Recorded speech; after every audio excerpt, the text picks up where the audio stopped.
Assalamualaikum warahmatullahi wabarakatuh. Hai, ketemu lagi dengan Ibu Sally. Mari bersama-sama kita belajar matematika dengan praktis dan mudah.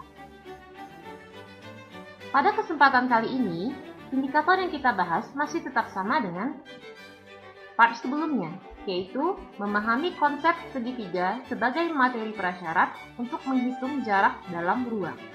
Nah, tetapi bedanya di sini dengan part sebelumnya adalah pada part sebelumnya yang kita bahas itu adalah segitiga siku-siku, segitiga sama sisi, dan segitiga sama kaki. Nah, bagaimana jika segitiga yang kita gunakan untuk menghitung jarak pada bangun ruang tersebut berbentuk segitiga sembarang? Ayo, penasaran kan? Mari kita simak penjelasannya berikut ini. Pada kesempatan kali ini, kita akan fokus membahas tentang segitiga sembarang. Nah, rumus utama yang kamu gunakan pada segitiga sembarang ini adalah aturan kosinus. Pada aturan kosinus ini, yang terlibat adalah 3 sisi segitiga dan 1 sudutnya. Jadi 3 sisi dan 1 sudut yang terlibat pada rumus aturan kosinus. Nah, untuk menamakan sisi segitiga pada aturan kosinus, ada 2 macam aturan yang bisa kamu pilih salah satunya. Bisa kamu namakan sisinya itu sesuai dengan titik pangkal dan ujung sisinya. Misalnya sisi AB, berarti pangkalnya di A, ujungnya di B. Atau bisa juga AC, berarti pangkalnya di A, ujungnya di C. Kalau BC bagaimana? Kalau BC pangkalnya di B, berarti ujungnya di C. Itu adalah penamaan jenis yang pertama. Nah, sekarang penamaan yang kedua itu berdasarkan sisi yang ada di depan sebuah titik sudut. Misalnya di sini kita namakan sisinya adalah sisi A kecil. Apa artinya sisi A kecil? Sisi A kecil itu artinya adalah sisi yang berada di depan sudut A. Kalau sisi B kecil apa artinya? Artinya adalah sisi yang berada di depan sudut B. Dan begitu seterusnya. Sisi C kecil adalah sisi yang berada di depan sudut C.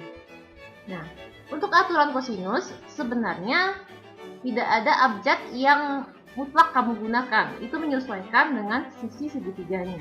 Jadi kalau misalnya yang ditanya adalah A kuadrat, panjang sisi A kuadrat, berarti A kuadrat sama dengan B kuadrat tambah C kuadrat dikurang 2BC cos A. Berarti yang dijumlahkan adalah kuadrat sisi selain sisi A.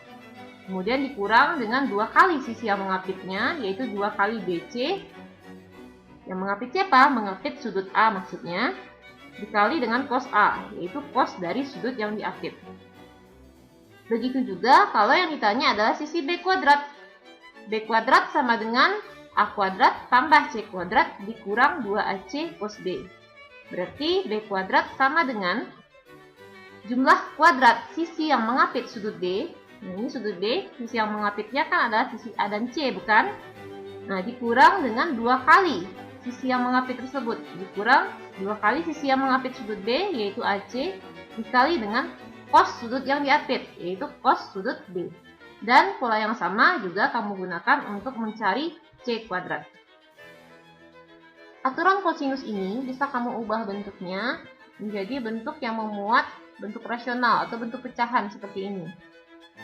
Contohnya, B kuadrat sama dengan A kuadrat ditambah C kuadrat dikurang 2AC cos B. Itu bisa kamu ubah menjadi yang cos B-nya yang kamu letakkan di ruas sebelah kiri. Berarti cos B sama dengan A kuadrat tambah C kuadrat kurang B kuadrat per 2AC. Artinya di sini adalah cos B merupakan jumlah kuadrat sisi yang mengapit sudut B dikurang panjang sisi di depan sudut B dikuadratkan per 2 kali panjang sisi yang mengapit sudut B. Kita berlama-lama berteori akan lebih baik kalau kita langsung membahas contoh soal. Di sini Ibu namakan contoh soalnya adalah contoh soal 4 karena video ini merupakan sambungan dari video sebelumnya yang sudah membahas contoh soal nomor 1 sampai 3. Nah, soalnya di sini adalah diketahui segitiga CDE mempunyai panjang sisi CE 3 cm dan CD 3/3 cm. Jika ruas garis EF merupakan garis tinggi CDE, dengan panjang 1,5 cm, maka tentukanlah keliling segitiga CDE. Nah, sekarang kita buat pembahasannya. Awalilah pembahasannya dengan menggambarkan unsur-unsur yang diketahui beserta segitiganya. Segitiga CDE artinya titik sudutnya adalah titik sudut C, D, dan E. Nah, sekarang kita pindahkan. Kalau CE kan tadi 3 cm. CE 3 cm. CD 3/3, berarti ini dia. Dan kemudian di sini disebutkan bahwa garis tinggi CDE adalah garis luas garis EF. Berarti jika kita tarik sebuah garis dari titik E, akan memotong tegak lurus sisi CD di titik F dengan panjang 1,5 cm. Nah, seperti yang Ibu bilang tadi, ada dua macam penamaan pada sisi segitiga. Bisa kamu namakan CE. CE itu adalah pangkalnya di C, ujungnya di E. Atau boleh juga kamu namakan dengan D kecil. D kecil itu adalah sisi yang berada di depan sudut B. Begitu juga dengan CD. CD itu artinya pangkalnya di C, ujungnya di D. Atau boleh juga kamu namakan dengan sisi E kecil. Kenapa E kecil? Karena dia berada di depan sudut E, dan seterusnya. Nah, pertanyaannya di sini adalah tentukan keliling segitiga CDE. Kalau kita ingin menghitung keliling segitiga, maka kita perlu tahu panjang semua sisinya. Nah, pada gambar yang diketahui baru dua buah sisi, yaitu sisi CD dan sisi CE. Sementara yang DE belum diketahui. Maka, untuk mencari sisi DE, kita gunakan aturan kosinus. Ada yang tahu kenapa yang digunakan aturan kosinus? Karena aturan kosinus digunakan jika permasalahan tersebut terkait dengan tiga sisi. Nah, tetapi kita belum bisa langsung menggunakan aturan kosinus karena syarat tambahan untuk menggunakan aturan kosinus adalah diketahui satu sudut. Nah, di sini besar sudutnya belum ada diketahui satupun. Berarti kita cari dulu salah satu sudutnya. Tapi di sini yang Ibu pilih adalah sudut C. Kenapa? Karena kita bisa menggunakan perbandingan trigonometri pada segitiga siku-siku. Di sini yang perlu kita perhatikan adalah segitiga CFE. CFE. Segitiga CFE itu siku-siku di F. Nah, kalau misalnya dua sisi diketahui dan segitiganya adalah segitiga siku-siku, maka kita bisa menggunakan perbandingan trigonometri pada segitiga siku-siku. Sisi yang diketahui di sini pada segitiga CFE adalah sisi di depan sudut C dan sisi miringnya. Kalau misalnya diketahui sisi depan sudut dan sisi miring, berarti kan demi kan? Kalau demi berarti perbandingan trigonometri yang digunakan adalah sin, karena sin adalah demi, depan per miring. Nah, bisa kita tuliskan di sini. Sin C adalah depan per miring. Depannya adalah EF, miringnya adalah CE. Nah, berapa besar panjangnya? Kita tuliskan di sini. EF itu sesuai gambar adalah 1,5 cm, sementara CE adalah 3 cm. Nah, pembilang dan penyebut itu sama-sama kita bagi dengan 1/2. Berarti 1/2 dibagi 1/2, 1 dapatnya, 3 dibagi 1/2 dapatnya 2. Nah, sudut berapakah yang nilai sinnya adalah setengah? Sudutnya adalah 30 derajat. Ini berarti besar sudut C adalah 30 derajat. Setelah diperoleh besar sudut C, barulah kita gunakan aturan kosinus. Hingga DE bisa kita hitung dengan aturan kosinus. Nah, aturan kosinus di sini adalah cos C sama dengan D kuadrat tambah C kuadrat dikurang C kuadrat per 2DE. Ini adalah modifikasi dari rumus yang Ibu jelaskan tadi. Jadi untuk seterusnya kita gunakan bentuk modifikasi ini ya. Nah, berarti cos C, kenapa cos C yang dipakai? Karena itu yang sudah kita peroleh besarnya yaitu sebesar 30 derajat. Jadi cos C sama dengan jumlah kuadrat sisi yang mengapit sudut C dikurang kuadrat sisi di depannya per 2 kali sisi yang mengapit. Jadi rumus modifikasi aturan kosinus inilah yang kamu gunakan seterusnya ya. Nah, di sini D adalah 3 cm, E adalah 3 3 akar 3, sementara C adalah sisi DE yang akan kita cari. Setelah kita ganti masing-masingnya dengan yang diketahui, kita peroleh seperti ini. Cos 30 derajat sama dengan 3 kuadrat ditambah 3 akar 3 dikuadratkan dikurang DE. Jadi sisi C boleh kamu ganti dengan DE kuadrat per 2 kali 3 kali 3 akar 3. Jadi kalau tidak ada tanda yang dituliskan, itu artinya adalah kali ya, seperti ini. Cos 30 derajat itu nilainya adalah setengah akar 3. Sementara 3 kuadrat, ini bentuk kuadrat ini masing-masingnya kita cari nilainya. 3 kuadrat adalah 9. 3 akar 3 dikuadratkan artinya adalah 3 dikuadratkan dikali akar 3 dikuadratkan. Kalau 3 kuadrat kan 9 ya. Kalau akar 3 dikuadratkan, bentuk akar yang dikuadratkan, maka akarnya akan hilang, sehingga yang tersisa adalah isi di dalam tanda akarnya. Berarti akar 3 dikuadratkan, nilainya adalah akar 3. Andaikan ada misalnya seperti ini, akar 6 yang dikuadratkan, maka nilainya sama dengan 6. Itu misalnya. Nah, jadi sini 3 akar 3 dikuadratkan nilainya adalah 9 dikali 3, yaitu 27. Yang di bawah juga ya, penyebutnya itu juga kita kalikan. 2 kali 3, 6 dikali 3, 18. 18 akar 3. Jadi yang diingat di sini adalah kalau ada angka biasa dan angka tanda akar, maka kalikanlah angka biasa dengan angka biasa, akar dengan akar. Karena akarnya hanya ada 1, berarti kita tinggal mengalikan angka yang biasa saja. Kita peroleh di sini setengah akar 3, 9 tambah 27 dikurang DE kuadrat. Hasilnya tadi kan 18 akar 3 ya yang di bawah. Nah, kemudian 18 akar 3 ini itu kamu kali, kalau bahasa terlarangnya ya sebenarnya tidak seperti itu. Tapi agar kamu lebih mudah memahaminya ya terpaksa kita gunakan istilah itu. 18 akar 3 itu kita kalikan ke setengah akar 3. 18 dikali setengah dapatnya 9. Akar 3 kali akar 3 dapatnya 3. Berarti 9 kali 3, 27. Sehingga kamu dapat di sini 27. Nah, karena ini sudah dipindahkan, tentunya kita tinggal menjumlahkan yang 9-nya saja.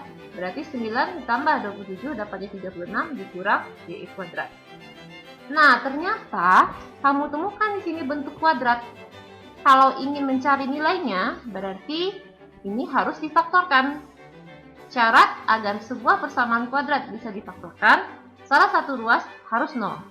Apakah di sini sudah 0? Tentu saja belum. Nah, untuk itu, karena di sini min DE-nya adalah min, nah maka agar kita lebih mudah memfaktor, kita pindahkan saja negatif DE kuadrat ini ke ruas sebelah kiri. Kalau kita pindah ruas, berarti itu akan berubah tandanya menjadi lawannya. Sehingga min DE kuadrat nantinya akan menjadi positif DE kuadrat, sementara 36 akan berubah menjadi min 36. Kalau keduanya ini sudah dipindahkan, tentunya ruas sebelah kanan akan menjadi 0. Nah, seperti ini. DE kuadrat dikurang 9 sama dengan 0. Kenapa 9? Karena 27 sudah dikurangkan dengan 36, dapatnya negatif 9. Nah, bentuk yang kita temukan di sini kan bentuk selisih kuadrat, yaitu DE kuadrat dikurang 9 sama dengan 0. Nah, kenapa disebut sebagai bentuk selisih kuadrat? Itu jelas terlihat dari suku yang pertama, yaitu DE kuadrat, dan yang di belakangnya adalah 9. 9 itu kan merupakan hasil dari 3 kuadrat. Nah, kalau kamu temukan bentuk persamaan kuadrat dengan bentuk selisih kuadrat seperti ini, maka nanti perfaktorannya akan kamu buat dua buah kelompok, di mana kelompok pertama dan kedua itu masing-masingnya memuat akar dari kedua bentuk kuadrat ini. Jadi kalau DE kuadrat kan akarnya adalah DE.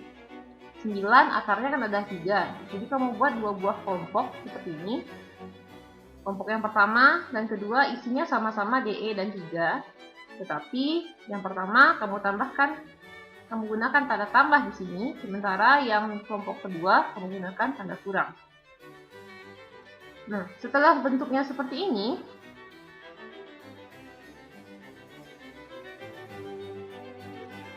kamu ambil lawan dari tanda angka di dalam kurung.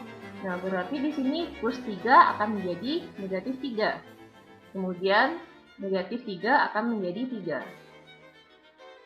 Sehingga didapat dua buah nilai DE di sini. DE yang pertama adalah negatif 3 DE yang kedua adalah positif 3. Tetapi, di antara dua buah nilai DE tersebut, hanya satu yang memenuhi, yaitu DE sama dengan 3. Alasannya adalah, DE kan merupakan panjang sisi dari segitiga. Kan tidak mungkin panjang suatu sisi itu negatif. Maka, yang kita ambil adalah yang nilainya positif, yaitu DE sama dengan 3. Nah, setelah kamu dapatkan nilai DE, maka barulah bisa kita cari keliling dari segitiga CDE. Kalau kita ingin mencari keliling dari bangkuang, maka jumlahkanlah panjang semua sisinya. Jadi di sini kelilingnya adalah sisi CE ditambah dengan sisi CD ditambah dengan sisi DE. Kita ganti ini dengan nilai yang sudah kita dapatkan. Berarti CE 3, CD 3/3, dan DE adalah 3. Kalau dalam operasi penjumlahan terdapat bentuk akar, maka jumlahkanlah akar dengan akar dan angka dengan angka. Karena di sini 3/3 hanya sendirian, maka kita tinggal menambahkan angka yang biasa. Angkanya berarti sini 3 ditambah 3, berarti 6. Sehingga jawabannya adalah 3/3 ditambah 6. Nah, ini bisa kita sederhanakan lagi. Kita keluarkan angka 3-nya. Mengeluarkan itu artinya kita bagi semua sisi dengan angka yang kita keluarkan. Berarti bagi semua suku yang ada di sini dengan angka 3. Berarti 3/3 dibagi 3, nanti akan dapat nilainya akar 3. Kemudian 6 dibagi 3, dapatnya 2. Maka hasil pembagiannya kamu tuliskan di dalam kurung ini. Jadi kesimpulan kita adalah keliling segitiga CDE adalah 3 dikali dalam kurung akar 3 ditambah 2 cm. Bagi anak ibu yang masih belum paham tentang pembahasan contoh soal nomor 4, silahkan kamu putar kembali videonya.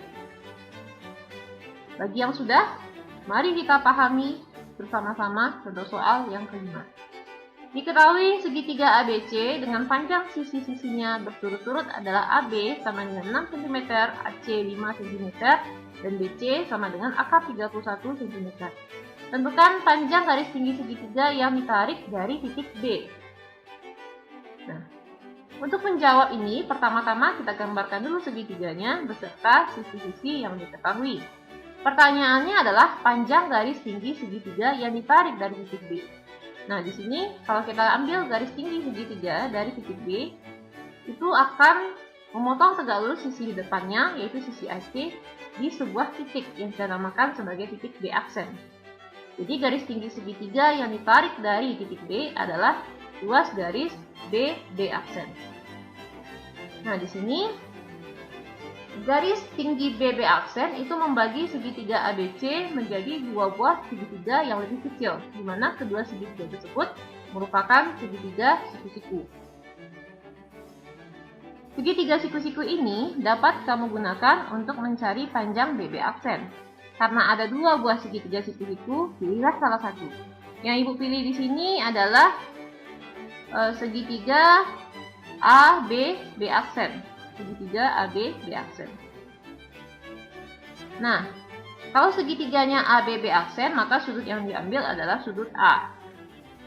Nah, di sini sudut A itu dapat dimanfaatkan untuk mencari panjang BB aksen menggunakan perbandingan trigonometri pada segitiga siku-siku. Karena yang ditanya adalah BB aksen, kemudian yang diketahui adalah sisi miringnya, maka yang diambil adalah perbandingan trigonometri sinus, yaitu demi, depan per miring. Tetapi di sini, kita harus tahu terlebih dahulu besar sudut A. Maka, hitung dulu besar sudut A dengan menggunakan aturan kosinus. Kenapa aturan kosinus? Karena ini melibatkan 3 buah sisi dalam segitiga. Nah, jadi kita hitung dulu besar sudut A menggunakan aturan kosinus, yaitu cos A sama dengan B kuadrat tambah C kuadrat dikurang A kuadrat per 2BC. Cos A, ini adalah sudutnya, cos A sama dengan jumlah kuadrat sisi yang berada di samping sudut A, berarti ada 2 buah sisi yang mengapit sudut A di sini, yaitu B kuadrat dan C kuadrat, mana B itu adalah sisi AC, C kecil adalah sisi AB, dikurang A kuadrat. A kuadrat itu adalah sisi di depan sudut A, yaitu di sini adalah sisi BC per 2BC. Sekarang kita tinggal mengganti angkanya sesuai dengan yang sudah diketahui. B kuadrat, B itu adalah sisi AC yaitu sepanjang 5 cm. B kecil itu adalah sisi AB sepanjang 6 cm. Sementara A kecil itu merupakan sisi BC dengan panjang akar 31 cm. Nilai-nilai yang sudah kita ketahui kita masukkan ke dalam rumus, sehingga kita peroleh cos A sama dengan 5 kuadrat ditambah 6 kuadrat dikurang akar 31 dikuadratkan per 2 kali 5 kali 6. Kuadrat ini masing-masingnya kita cari nilainya, kemudian kita jumlahkan. Berarti 5 kuadrat adalah 25, 6 kuadrat adalah 36, 25 kita tambahkan dengan 36 sehingga kita dapat di sini 61. Dikurang akar 31 dikuadratkan. Ingat, kalau bentuk akar dikuadratkan, maka akarnya akan hilang sehingga dia yang tinggal menjadi 31 di sini per 60. 60 itu dapatnya dari 2 kali 5 kali 6, yaitu 60. Kita hitung berapa nilai dari pembilangnya, sehingga kita tuliskan di sini 61 dikurang 31 sama dengan 30 per 60. Pecahan ini bisa kita sederhanakan dengan membagi pembilang dan penyebutnya dengan 30, sehingga diperoleh ada setengah. Sudut berapakah yang nilai cosnya sama dengan setengah? Sudut tersebut adalah sudut 60 derajat. Ini berarti kita peroleh besar sudut A adalah 60 derajat. Langkah selanjutnya, kita hitung panjang BB aksen yang merupakan garis tinggi yang ditanyakan dengan menggunakan perbandingan trigonometri pada segitiga sisi-sisi. Nah, kita lihat di sini, karena sisi yang ditanya adalah sisi di depan sudut A, kemudian yang diketahui adalah sisi miringnya, maka kita gunakan perbandingan trigonometri sinus, yaitu sisi di depan per sisi miring. Sisi di depannya adalah BB aksen, sementara sisi miringnya adalah sisi AB. Nah, kita ganti nilainya. Sin A sama dengan 60 derajat karena sudah kita peroleh pada perhitungan sebelumnya, sama dengan BB aksen per 6. Sin 60 derajat nilainya adalah setengah akar 3. Kemudian 6-nya kita kali silang ke sini. Sehingga setengah akar 3 dikali 6. Sama dengan karena 6-nya sudah dikalikan, maka yang tertinggal adalah BB aksen. Ingat, kalau kita mengalihkan bentuk akar dengan kalikanlah angka biasa dengan angka biasa, akar dengan akar. Karena akarnya cuma ada 1, maka kalikanlah setengah dengan 6, sehingga kamu dapat nilainya 3, akar 3. Jadi BB aksen adalah tinggi segitiga yang ditarik dari titik B sepanjang 3 akar 3 cm. Kesimpulan kita, jadi panjang garis tinggi segitiga yang ditarik dari titik B adalah 3 akar 3 cm. Nah, dengan berakhirnya pembahasan contoh soal 5, berakhir pula lah topik kita tentang segitiga sebagai materi prasyarat dimensi 3. Semoga konten yang ini bermanfaat bagi kamu. Kalau misalnya ada kata-kata yang salah, Ibu mohon maaf yang sebesar-besarnya. Sampai jumpa di lain kesempatan. Assalamualaikum warahmatullahi wabarakatuh.